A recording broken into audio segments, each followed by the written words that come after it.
Let's talk about how many schools you should apply to. There's an overall thought that you should apply to 10. Now, this may seem overwhelming to you, or you may think that's not enough. People are all over the map on this. I'm going to talk as though 10 is the normal number, but I want you to feel like you have permission to apply to as few or as many as you would like. My only suggestion is that you absolutely have 2 schools which are likely, so that when you get in, you'll have a choice. So let's go over this. I have put together a tracking, this is a tracking worksheet or a tracking list, because you're going to need data to find out if you're a good candidate, and you're going to want to keep track of everything that goes on. So you will see from this list, for this particular student, we came up with a bunch of options. So I have on the left-hand side the different schools. For this particular example, I'm going to assume that the person is a Virginia resident, which means they're going to get in-state tuition in Virginia. And we're using that just as a cost of attendance point of comparison so that you have a sense of what that is. And these are the schools that we're looking at, the locations. Then you'll see the sizes, how big they are, whether they're public or private, whether or not they're test optional, the score ranges for each one, how much they cost, and average financial aid given, the acceptance rate, and the early decision acceptance rate, deadlines, and decision. So let's just go over one of these. American University, great school in this beautiful section of Washington, D.C. The size for the undergraduates are around 8,000. It is a private school. It is also test optional. These are their typical score ranges. If you test below that, then you should not be submitting your scores. If you test above this, then you should, even though it's test optional, because that may add additional boost to your application. The cost to attend it is almost $65,000. They do give financial aid of almost $38,000. So that brings down the cost tremendously. But keep in mind, financial aid can be grants and scholarships, but also loans. So, and this is the average. So half are above, half are below. Their acceptance rate now, American is really skewed on this more than any other school I've ever seen. Their overall acceptance rate is 29%, which is a fairly selective university. However, their early decision acceptance rate is coming in at 81% at the time I'm making this video. So 8 out of every 10 people that are applying get in. And then, they have deadlines. The deadlines you're going to fill out are going to be based on what your application strategy is. Are you going to apply early decision or regular decision, early action if they have it? And then what's the decision? So this is something to keep in mind. Most schools do not have an 81% acceptance rate for early decision, but most schools do have an above average acceptance rate for early decision. Remember, early decision is a binding experience. So if you apply early decision, you're going to go, and that's the way that whole thing is set up. So again, you see a higher than average Bucknell. They're normally 31%, but they're 56% in the early decision range. And you'll see in this example, I have lots of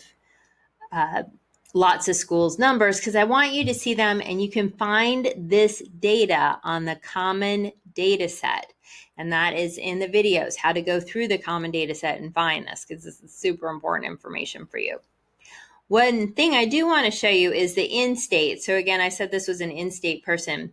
You can see the tremendous, University of Colorado Boulder is a public school. This student would be applying out of state. So they are going to have a much higher tuition number than people who live in Colorado have. I think it's like 33,000 for people who live in Colorado. I'm not sure about that though. And overall, they have almost an 80% acceptance rate.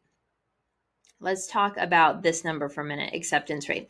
This is kind of how you tell if you're in the reach, safe, or match area, or reach, match, likely area. And again, it depends. That's why I have those early decisions and numbers on there. Because normally I'd say American, that could be a reach match because a 30% acceptance rate isn't that high. But if you apply an early decision, your chances are really good.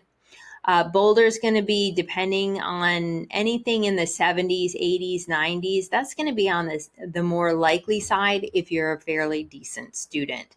Now, with state schools such as Boulder and Virginia and North Carolina, whatever, the number of students that get in often is it's easier, not all the time, but most of the time, it's easier for in-state students to get admitted than it is for out-of-state students. I want to give you an example. So I have down here Charlottesville, University of Virginia. They're showing an acceptance rate of 27%. It is not that high. Well, it may be that high, but it's going to be super selective for out-of-state students. So it depends on how big the applicant pool is. They also just went back to doing early decision. They did it a long time ago, and now they're back. So I don't actually have stats on them. But when you look for their common data set, you'll be able to see it. So in going through this, you can tell Middlebury, 17%, that is a highly selective school. Lehigh, 25, Reed College, 35, Syracuse, 46%. And then, you just get a really good sense when you look at this list of how competitive they are, how competitive you are in the process. You make sure you've got 3 reach schools, like, within distance, not like super, super reach. 3 match schools where their profile matches your number, so your GPA and your test scores, and 3 likely schools where you're above what they typically take. Often there's a correlation between the acceptance rate, or excuse me, let's do just a regular an acceptance rate and the SAT, ACT range. So the more selective schools tend to be higher in these numbers than the less selective schools. So for instance, at Boulder, you have a 25 to 30 range. Middlebury, you have a 30 to 34 range. So you can see how that would happen. And remember, ranges, again, many are higher and many are lower. And then, so if you do 3 match, 3 safe, or 3 likely, and 3 reach, that gives you 9. And then you can do 1 wild card. Just take a chance. And if there's 1 school, see what happens. Keep in mind, again, this financial aid, I want you to just be aware of it because there's a lot of student debt right now. And if you do decide to go down this path, it's fine. Just have an awareness that the financial aid packages that schools are posting often include loans, but not always. And they'll say mostly grants and scholarships. Well, let them decide what that is. And, if you have a school you're interested in, apply and see what they offer you because you're awesome and they should offer you the world. So here's my applicant tracking system. You can also use, if your school uses Naviance or SCORE, those are 2 programs that work well. There's honestly a lot of programs out there, but those are the 2 most popular. But you don't need those. You can also do it this way. And you just go through and you gather the data. And if you look at the College Navigator, which I'll have the link here too, along with the worksheet, then you're set. You've got all the data you need and you can track when your deadlines are, and you'll put those on your calendar. We want to keep all this information so that you are so well prepared. All right. Best of luck.